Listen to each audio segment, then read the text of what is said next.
Kamusta mga kababayan? Ako si #WalkWithLan, ang inyong gabay sa masalimuot na mundo ng politika. Ngayon, araw na ito, pag-uusapan natin ang pinakamalaking krisis na hinintay natin o baka hindi natin hinintay. Pero nandito na ang Alyansa para sa Bagong Pilipinas na pinangungunahan ni Pangulong Ferdinand Bongbong Marcos Jr. ay parang bahay na gawa sa baraha, isang ihip ng hangin at bumaksak na. Pero bakit ano ang nangyari at bakit nga ba parang pelikula itong drama sa pagitan ng Marcos at Duterte? Kaya't maghanda na dahil ito ay ilang minutong paglalakbay sa katotohanan, puno ng revelasyon, intriga at kaunting talino. Huwag kalimutang i-like, i-share at i-subscribe. Oo, i-subscribe mo na yan dahil hindi mo gugustuhin mamiss ang susunod nating episode. Mga kaibigan, simulan natin sa simula. Ang Alyansa para sa Bagong Pilipinas ay parang superhero team ng politika, Partido Federal ng Pilipinas, Lakas CMD, NPC, Nasyonalista at NUP. Lahat sila magkakasama, nagkakapit-bisig para sa pagkakaisa at progreso. Ang sabi nila, all for one, one for all. Pero mga kababayan, parang teleserye lang yan sa umpisa. Maganda ang labas, pero pagdating ng twist, magkakahiwalay ang lahat. Nung una, 12 senatorial candidates ang ipinagmalaki ng alyansa. Pero ngayon, parang domino effect ng pag-alis nila.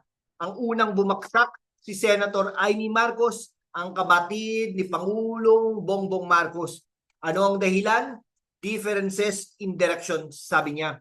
Pero mga kaibigan, hindi natin niloloko ang sarili natin. Alam natin na hindi lang yon ang totoong kwento. Si Amy bilang chair ng Senate Committee on Foreign Relations ay naglungsad ng investigasyon tungkol sa umano'y papel ng administrasyon sa pag-aresto kay dating Pangulong Rodrigo Roa Duterte. At hindi lang basta aresto, walang warrant, walang due process at ipinadala sa International Criminal Court sa The Hague. Parang pelikulang aksyon pero mas malala dahil totoo. Ngayon, pag-usapan natin ang sentro ng bagyo, ang pag-aresto kay Duterte noong March 11. Mga kababayan, ito ang turning point. Si Duterte, na kilala sa kanyang matibay na base sa Mindanao, ay biglang kinuha at dinala sa Netherlands. Walang Philippine court warrant, walang abiso, at kahit si Vice President Sara Duterte na anak niya ay hindi pinayagang makita siya. Labag ito sa Republic Act 7438 na nagsasabing bawat detenido ay may karapatang makita ang pamilya. Ano ito? Parang diktadura na rin ang dating, di ba? Ang mga protesta parang wildfire sa Mindanao, mula Davao hanggang Cagayan de Oro. Ang mga tao ay galit na galit at hindi lang laban sa Pilipinas, pati sa ibang bansa. May mga demonstrasyon, pero mas nakakagulat ang naging revelasyon sa Senate hearings ni Amy, si Justice Secretary Crispin Remulla, si Foreign Affairs Secretary Enrique Manalo, lahat sila absent. Sabi nila, executive privilege. Pero mga kaibigan, ang tanong, ano ang itinatago nila? Kung wala silang ginawang mali, bakit sila natatakot magsalita? At si Vice President Sara Duterte, mula sa kanyang 59% approval rating, lalo siyang sumikat nang suportahan niya si Amy. Isang malaking sampalito sa alyansa dahil si Sara ang anak ng hinintay ng Mindanao. Kaya naman ang tanong, sino ang susunod na aalis? Dito na tayo sa chismis na may ebidensya. Si Representative Camille Villar, anak ni dating Senator Manny Villar, ay biglang napag-usapan dahil sa isang viral photo. Ano to? Si Camille kasama si Manny at si Vice President Sara at lahat sila Duterte first bump. Parang sinasabi nila, Camille ay Team Duterte. Si Manny Villar, kaibigan ni Duterte, ay hayagang tumutol sa pag-aresto. Sabi niya, masakit makita ang isang kaibigan na ipinapadala sa dayuhang hukuman. At si Mark Villar, kapatid na Camille, ay dating Public Works Secretary ni Duterte. Kaya naman mga kaibigan, ang tanong, lalabas na rin ba si Camille sa alyansa? At si Senator Pia Cayetano, tahimik siya, pero ang kapatid niyang si Senator Alan Peter Cayetano, may sinabi siya na parang bomba. Bakit ipinadala si Duterte sa ibang bansa nang hindi man lang nabigyan ng pagkakataon sa ating hukuman?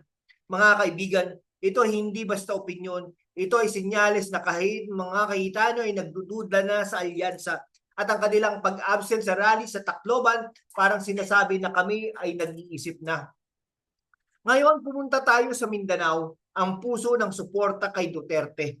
Mula nang maaresto siya, ni isang malaking rally ay hindi na nagawa ng alyansa doon. Ang huling rally sa Carmen, Davao del Norte, isang buwan bago ang kontrobersiya.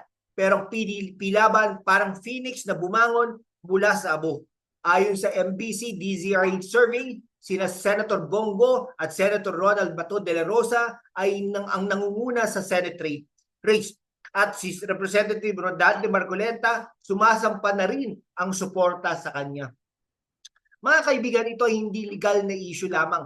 Ito ay tungkol sa loyalty, pagkakakilanlan at sama ng loob.